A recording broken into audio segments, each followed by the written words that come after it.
Hello, everybody. We recently celebrated our 2500th edition of Keen On. Some people suggest I'm mad. I think I probably am to do so many shows. And just over a little, just wasn't much more than a year ago that we actually celebrated our 2000th show, featuring one of America's most distinguished historians, Adam Hochschild. And I'm thrilled that Adam is joining us again a year later. Of course, he's the author of American Midnight, The Great War, A Violent Peace, and Democracy's Forgotten Crisis. This was his last book. He's the author of many other books. He's now working on a book on the Great Depression. He's joining us from his home in Berkeley, California. Adam, to borrow a famous phrase or remix a famous phrase, a year is a long time in American history. That's true, Andrew. I think this past year, or actually this past 100 days or so, has been a very long and very difficult time in American history that we all saw coming to some degree, but I don't think we realized it would be as extreme and as rapid as it has been. Your book, Adam, of course, American Midnight, A Great War, A Violent Peace, and Democracy's Forgotten Crisis, is perhaps the most prescient warning. When you researched it, you were saying before we went live that your books usually take you between 4 and 5 years. So you couldn't really have planned for this, although I guess you began writing and researching American Midnight during the Trump 1.0 regime.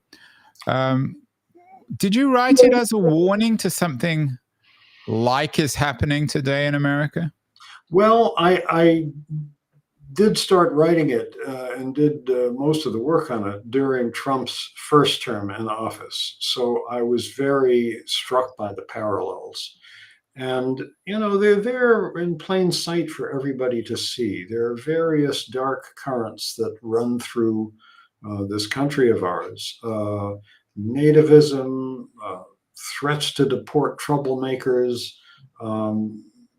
politicians stirring up violent feelings against immigrants, vigilante violence. All those things have been with us for a long time. And I've always been fascinated by that period, 1917 to 21, when they surged to the surface in a very, very nasty way. That was the subject of the book. Naturally, I hoped we wouldn't have to go through anything like that again, but here we are, definitely going through it again. Yeah, and you wrote a lovely piece earlier this month for the Washington Post.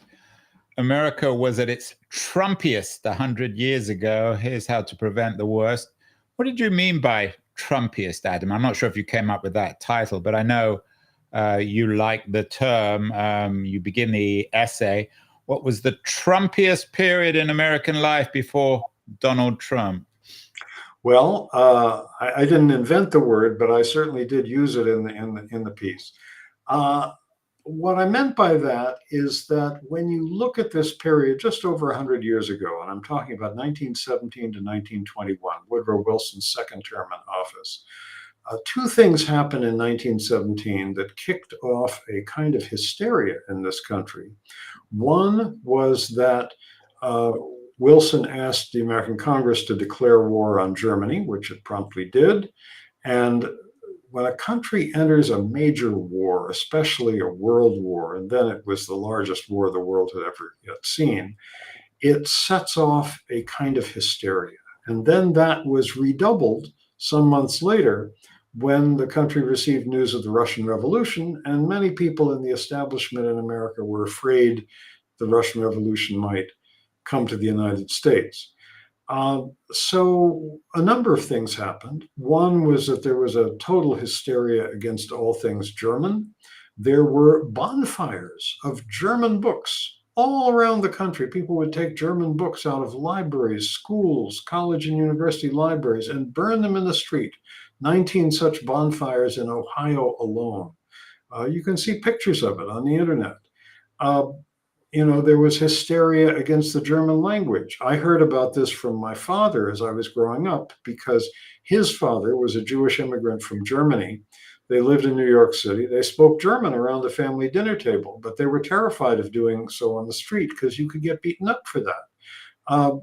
Several states passed laws against speaking German in public or speaking German on the telephone. Eminent professors declared that German was a barbaric language. So there was that kind of hysteria. Then, as soon as the United States declared war, Wilson pushed the Espionage Act through Congress, this draconian law, which essentially gave the government the right to lock up anybody who said something that was taken to be against the war. And they used this law in a devastating way. During those 4 years, roughly 1,000 Americans spent a year or more in jail, and a much larger number, shorter periods in jail, solely for things that they wrote or said. I don't mean that nobody did anything violent during those years, because there was violence, but these were people who were political prisoners sent to jail simply for something they wrote or said. The most famous of them was Eugene Debs, many times the socialist candidate for president. He'd gotten 6% of the popular vote in 1912. And in 1918, for giving an anti-war speech from a park bandstand in Ohio, he was sent to prison for 10 years. And he was still in prison 2 years after the war ended in November 1920, when he pulled more than 900,000 votes for president from his jail cell in the federal penitentiary in Atlanta. So that was one phase of the repression, political prisoners. Another was vigilante violence. The government itself, the Department of Justice, chartered a vigilante group, something called the American Protective League, which went around roughing up people that it thought were evading the draft, beating up people at anti-war rallies, arresting people with citizens arrest who didn't have their proper draft papers on them, holding them for hours or sometimes for days until they could produce the right paperwork. So that was going on. Yeah, I remember, Adam, you have a very graphic description of some of this violence in American Midnight. There was a story of, was it a union leader in the book? Well, there is so much violence that happened during that time. I begin the book with a graphic description of vigilantes raiding an office of the Wobblies, the industrial. Yeah, that was the story. In Tulsa, Oklahoma, taking a bunch of Wobblies out into the prairie at night, stripping them, whipping them fiercely, and then tarring and feathering them, and firing shotguns over their heads so they would run off into the prairie at night. And they did. Those guys were lucky because they survived. Other people were killed by this vigilante violence. And the final thing about that period, which I would mention, is the press censorship. The Espionage Act gave the Postmaster General the power to declare any publication in the United States unmailable. And for a newspaper or magazine that was trying to reach a national audience, the only way you could do so was through the US mail, because there was no internet then, no radio, no TV, no other way of getting your publication to somebody. And this put some 75 newspapers and magazines that the government didn't like out of business. It, in addition, censored 300 or 400 specific issues of other publications as well. So that's why I feel this is all a very dark period of American life. Ironically, that press censorship operation, because it was run by the Postmaster General, who, by the way, loved being chief censor, it was run out of the building that was then the post office headquarters in Washington, which 100 years later became the Trump International Hotel. And for $4,000 a night, you could stay in the Postmaster General's suite. You, Adam, the First World War is a subject you're very familiar with. In addition to American Midnight, you wrote To End All Wars, A Story of Loyalty and Rebellion, 1914 to 18, which was another very successful of your historical recreations. Many countries around the world experienced this turbulence, the violence. Of course, we had fascism in the 20s in Europe, and later in the 30s as well. America has a long history of violence. You talk about the violence after the First World War or after the Declaration. But I was just in Montgomery, Alabama, went to the lynching museum there, which is considerably troubling. I'm sure you've been there. You're not necessarily a comparative political scientist, Adam, but how does America, in its paranoia during the war, and its clampdown on press freedom, on its violence, on its attempt to create an authoritarian political system, how does it compare to other democracies? Is some of this stuff uniquely American, or is it a similar development around the world? Well, you see similar pressures almost any time that a major country is involved in a major war. Wars are never good for civil liberties. The First World War, which was to stick with that period of comparison, was a time that saw strong anti-war movements in all of the warring countries, in Germany and Britain and Russia. There were people who understood at the time that this war was going to remake the world for the worse in every way, which indeed it did, and who refused to fight. There were 800 conscientious objectors jailed in Russia, and Russia did not have much freedom of expression to begin with. In Germany, many distinguished people on the left, like Rosa Luxemburg, were sent to jail for most of the war. Britain was an interesting case because I think they had a much longer established tradition of free speech than did countries on the continent. It goes way back, and it's a distinguished and wonderful tradition. They were also worried for the first 2.5, 3 years of the war before the United States entered, that if they cracked down too hard on their anti-war movement, it would upset people in the United States, which they were desperate to draw into the war on their side. Nonetheless, there were 6,000 conscientious objectors who were sent to jail in England. There was intermittent censorship of anti-war publications, although some were able to publish some of the time.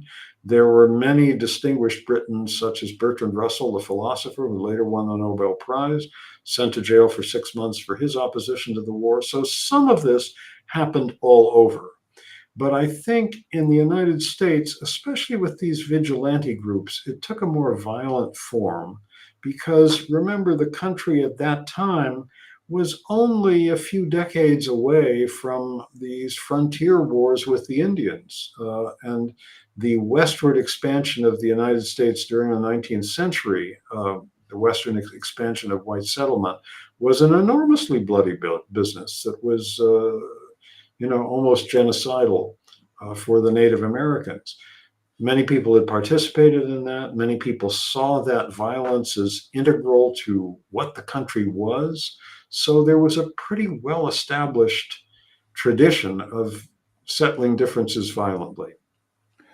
I'm sure you're familiar with Stephen Hahn's book, A Liberal America. He teaches at NYU, a book which in some ways is very similar to yours, but covers all of American history. Hahn was recently on the Ezra Klein show, talking like we're talking today, Adam, about the very American roots of Trumpism. Hahn, it's an interesting book, traces much of this back to Jackson and the wars of the frontier against Indians. Do you share his thesis on that front? Are there strong similarities between Jackson, Wilson, and perhaps even Trump? Well, I regret to say I'm not familiar with Hahn's book, but I certainly do feel that that legacy of constant war for most of the 19th century against the Native Americans ran very deep in this country. And we must never forget how appealing it is to young men to take part in war. unfortunately, all through history, there have been people very tempted by this. And I think when you have wars of conquest, such as happened in the American West, against people who are more poorly armed, or colonial wars, such as Europe fought in Africa and Asia against much more poorly armed opponents, these are especially appealing to young people. And in both the United States and in the European colonization of Africa, say, which I know something about, uh, for young men joining in these colonizing or conquering adventures, there was a chance not just to get martial glory, but to also get rich in the process. Yeah, you're all too familiar with colonial history, Adam. Another of your books was about King Leopold's Congo and the brutality there. Where was the most coherent opposition, morally and politically, to what was happening? My sense in Trump's America is perhaps the most persuasive and moral critique comes from the old Republican center, from people like David Brooks, Peter Wayno, who's been on the show many times, Jonathan Rauch. Where were people like Teddy Roosevelt in this narrative? Yeah. Were there critics from the right as well as from the left? Good question. I first of all would give a shout out to those Republican centrists who've spoken out against Trump. The McCain Republicans, a lot of them, right, and there's some good people there. Or Romney, of course, as well. They've been very, very forceful. There wasn't really an equivalent to that, a direct equivalent to that in the Wilson era. Teddy Roosevelt, whom you mentioned, was a far more ferocious drumbeater than Wilson himself, and was pushing Wilson to declare war long before Wilson did. Roosevelt really believed that war was good for the soul. He desperately tried to get Wilson to appoint him to lead a volunteer force, came up with an elaborate plan for this would be a volunteer army staffed by descendants of both Union and Confederate generals and by French officers as well, and homage to the Marquis de Lafayette. But Wilson refused to allow Roosevelt to do this, and plus Roosevelt was, I think, 58 years old at the time. But all four of Roosevelt's sons enlisted, joined in the war, and one of them was killed. And his father was absolutely devastated by this. So there was not really that equivalent to the McCain Republicans who were resisting Trump, so to speak. In fact, what resistance there was in the U.S. came mostly from the left, and it was mostly ruthlessly silenced, all these people who went to jail. It was silenced also because, this is another important part of what happened, which is different from today. When the federal government passed the Espionage Act that gave it these draconian powers, state governments, many of them passed copycat laws. In fact, a federal Justice Department agent actually helped draft the law in New Hampshire. Montana locked up people for, there was a total, I mentioned it in the article, but I don't remember the figure, serving more than 60 years cumulatively at hard labor for opposing the war. California had 70 people in prison. Even my hometown of Berkeley, California, passed a copycat law. So this martial spirit really spread throughout the country at that time. So you've mentioned that Debs was the great critic and was imprisoned and got a considerable number of votes in the election. You're writing a book now about the Great Depression and FDR's involvement in it. FDR, of course, was a distant cousin of Teddy Roosevelt. At this point, he was, an aspiring Democratic politician. Where was the critique within the mainstream Democratic Party? Were people like FDR, who was he held a position in the Wilson administration? Yeah. Wasn't he Naval Secretary? He was Assistant Secretary of the Navy. And, he went to Europe during the war. For an aspiring politician, it's always very important to say, I've been at the front.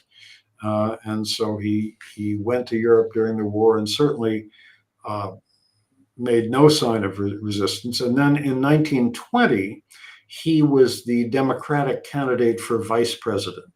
That ticket lost, of course. And just to remind ourselves, this was before he became disabled through polio. Is that correct? That's right. That happened in the early 20s, and it completely changed his life, and I think quite deepened him as a person. He was a very ambitious, social climbing young politician before then, but I think he became something deeper. Also, the political parties at the time were divided, each party between right and left wings, or warmongering and pacifist wings. And when the Congress voted on the war, there were 6 senators who voted against going to war and 50 members of the House of Representatives. And those senators and representatives came from both parties. We think of the Republican Party as being more conservative, but it had some staunch liberals in it. The most outspoken voice against the war in the Senate was Robert La Follette of Wisconsin, who was a Republican. Yeah, and I know you write about La Follette in American Midnight, but couldn't one, Adam, couldn't one be for the war and against domestic repression? You wrote an interesting piece recently for the New York Review of Books about the Scopes trial. William Bryan Jennings, of course, was involved in that. He was the defeated Democratic candidate, in about 3 or 4 presidential elections in the early 20th century. What was Bryan's position on this? He had been against the war, is that correct? But I'm guessing he would have been quite critical of some of the domestic repression. I should know the answer to that, Andrew, but I don't. He certainly was against going to war. He had started out in Wilson's first term as Wilson's Secretary of State, and then resigned in protest against the military buildup and what he saw as a drift to war. And I give him great credit for that. I don't recall his speaking out against the repression after it began once the U.S. entered the war, but I could be wrong on that. It was not something that I researched. There were just so few voices speaking out. I think I would remember if he had been one of them.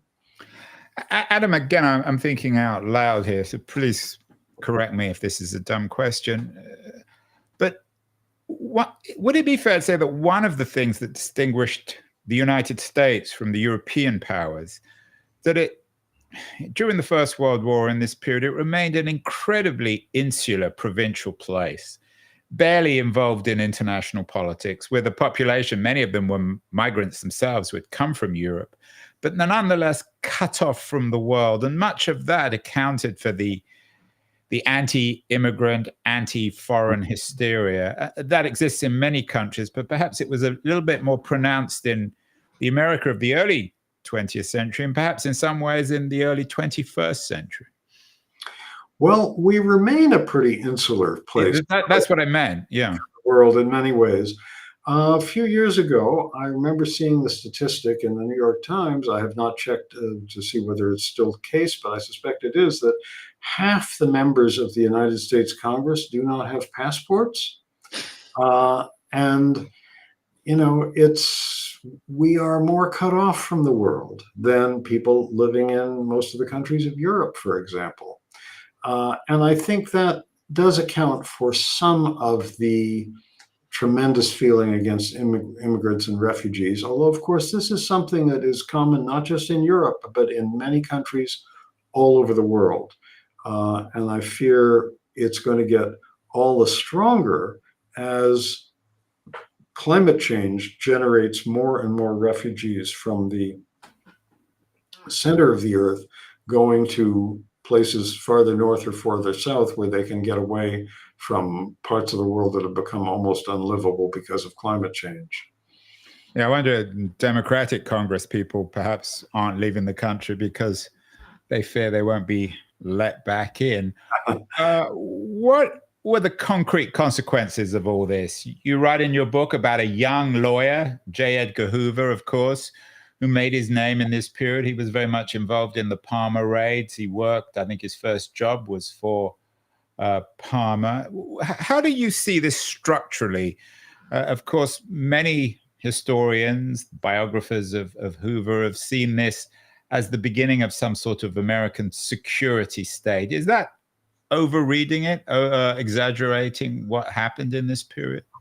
Well, security state may be too dignified a word for the hysteria that reigned in the country at that time.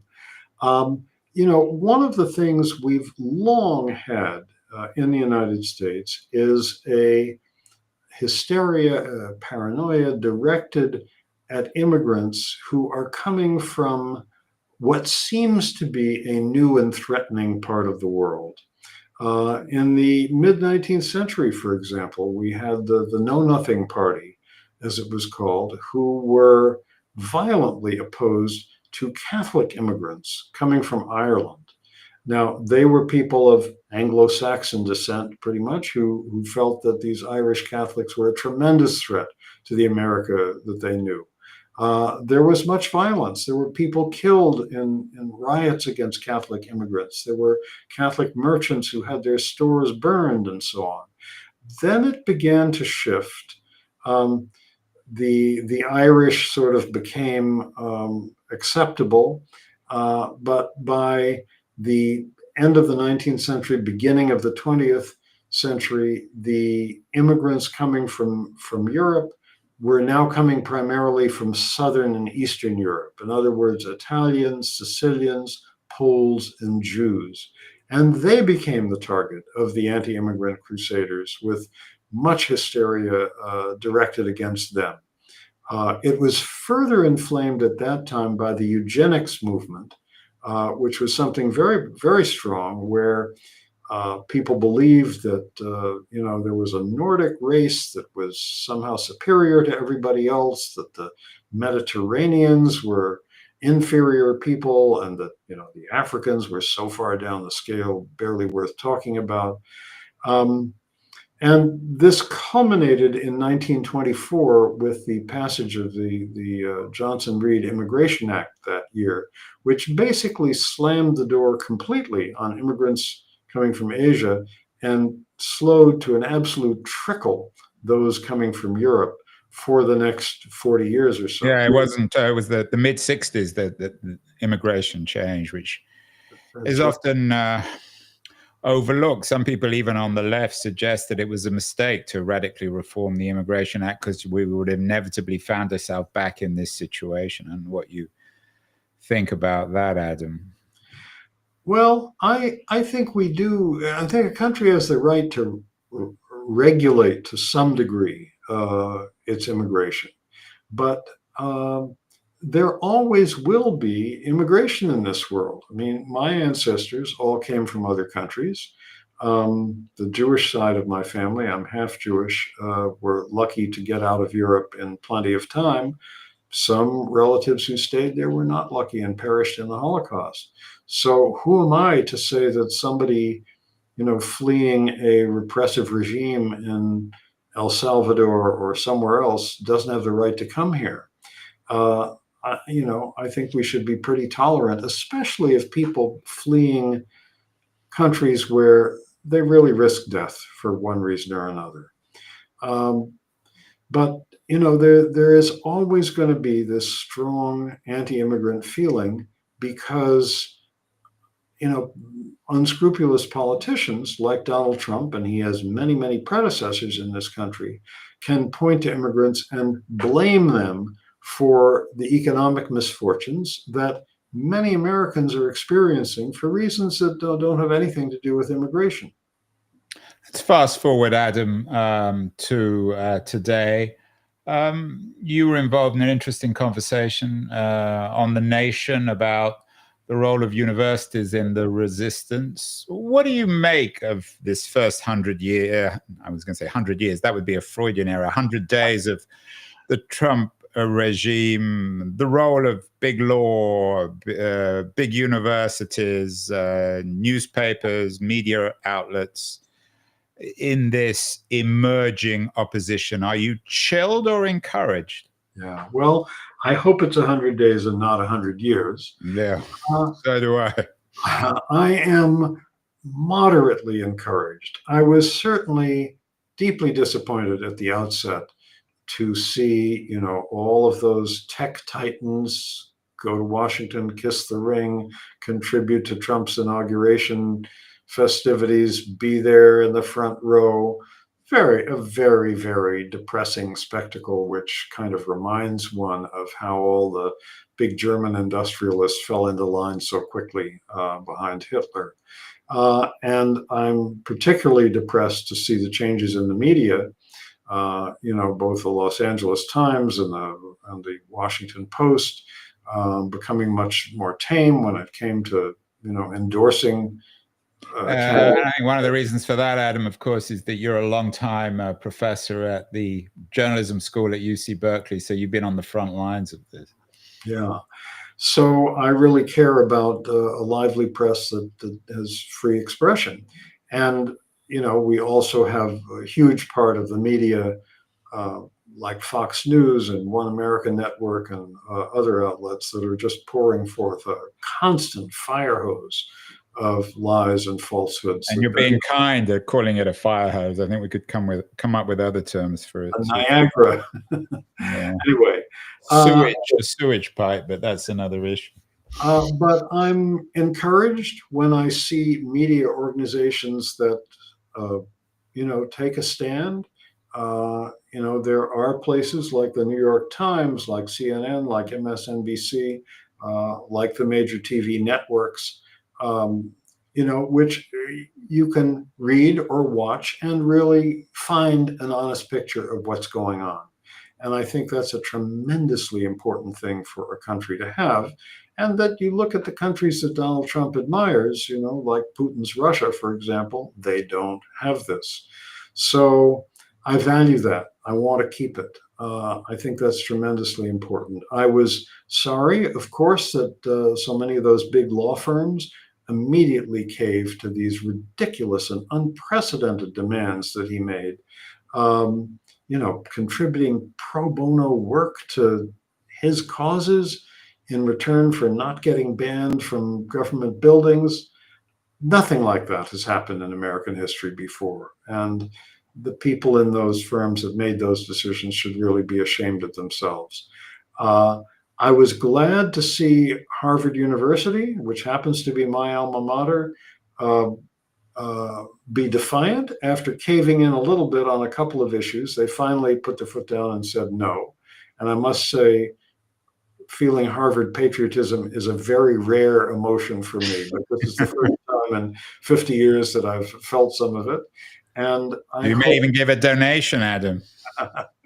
I hope other universities are going to follow its lead, and it looks like they will.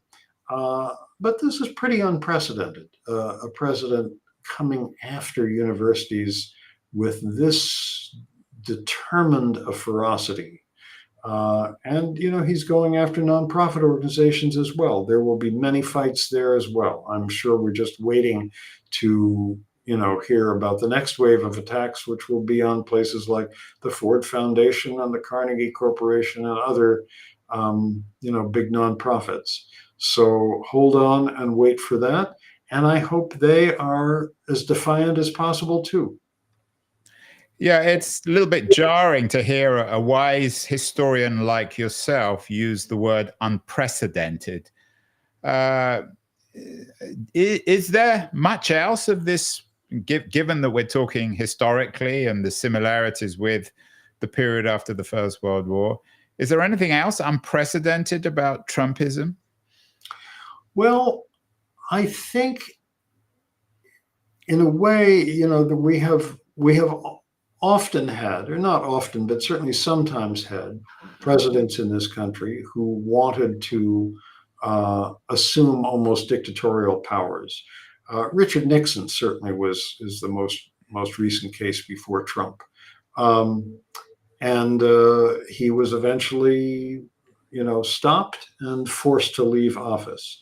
Had that not happened, I think he would have very happily turned himself into a dictator. So we know that there are temptations that come with the desire for absolute power everywhere. But Trump has gotten farther along on this process and has shown less willingness to do things like abide by court orders, to, the way that, for example, that he puts pressure on Republican members of Congress. To me, one of the most startling, disappointing, remarkable, and shocking things about these first 100 days is how very few Republican members of the House or Senate have dared to defy Trump on anything. At most, these ridiculous set of appointees that he muscled through the Senate, at most, they got 3 Republican votes against them. They couldn't muster the 4th necessary vote. And in the House, only 1 or 2 Republicans have voted against Trump on anything. And of course, he has threatened to have Elon Musk fund primaries against any member of Congress who does defy him. And I can't help but think that these folks must also be afraid of physical violence, because Trump has let all the January 6th people out of jail. And the way vigilantes like that operate is they first go after the traitors on their own side, then they come for the rest of us. Just as in the first real burst of violence in Hitler's Germany was the Night of the Long Knives against another faction of the Nazi Party, then they started coming for the Jews. Finally, Adam, your wife Arlie is another very distinguished writer. She been on the show. A better picture of her than that one, though. Yeah, well, I got some very nice photos. This one is perhaps a little. Well, she's thinking, Adam. Everyone knows Arlie from her hugely successful work, Strangers in Their Own Land. She has a new book out, Stolen Pride, Lost Shame, and the Rise of the Right. I don't want to put words into Arlie's mouth, and she certainly wouldn't let me do that, Adam. But would it be fair to say that her reading, certainly of recent American history, is trying to bring people back together? She talks about the lessons she learned from her therapist brother. And in some ways, I see her as a kind of marriage counselor in America. Given what's happening today in America with Trump, is this still an opportunity? This thing is going to end, and it will end in some ways rather badly and perhaps bloodily, one way or the other. But is there still a way to bring Americans back together? Can America be reunited? What can we learn from American Midnight? I mean, one of the more encouraging stories I remember, and please correct me if I'm wrong, wasn't it Coolidge or Harding who invited Debs when he left prison to the White House? So American history might be in some ways violent, but it's also made up of chapters of forgiveness.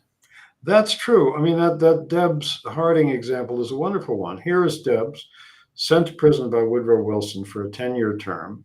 And Debs, by the way, had been in jail before for his leadership of a railway strike when he was a railway workers union organizer. Labor organizing was a very dangerous profession in those days. But Debs was a very gentle man, deeply committed to nonviolence. About a little less than a year into his term, Warren Harding, Woodrow Wilson's successor, pardoned Debs, let him out of prison, invited him to visit the White House on his way home. And they had a half-hour's chat. And when he left the building, Debs told reporters, I've run for the White House 5 times, but this is the first time I've actually gotten here. And Harding privately told a friend, this was revealed only after his death, that he said, Debs was right about that war. We never should have gotten involved in it. So, yeah, there can be reconciliation. There can be talk across these great differences that we have. And I think, there are a number of organizations that are working on that specific project, getting Yeah, people. we've done many of those shows. I'm sure you're familiar with the organization Braver Angels, which seems Yeah. to do a very good job. So I think it can be done. I really think it can be done, and it has to be done. And it's important, for those of us who are as deeply worried about Trump as you and I are, to understand the grievances and the losses and the suffering that has made Trump's backers feel that here is somebody who can get them out of the pickle that they're in. We have to understand that. And the Democratic Party has to come up with promising alternatives for them, which it really has not done. It didn't really offer one in this last election. And the party itself is in complete disarray right now, I fear.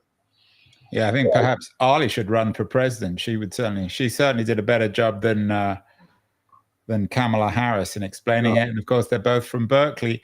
Finally, Adam, you're very familiar with the history of Africa, Southern Africa. Your family, I think, was originally from there. Might we need, after all this, when hopefully the smoke clears, might we need a Mandela-style truth and reconciliation committee to make sense of what's happened? Yeah.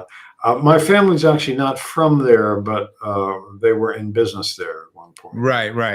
They were in the mining business, weren't they? That's right.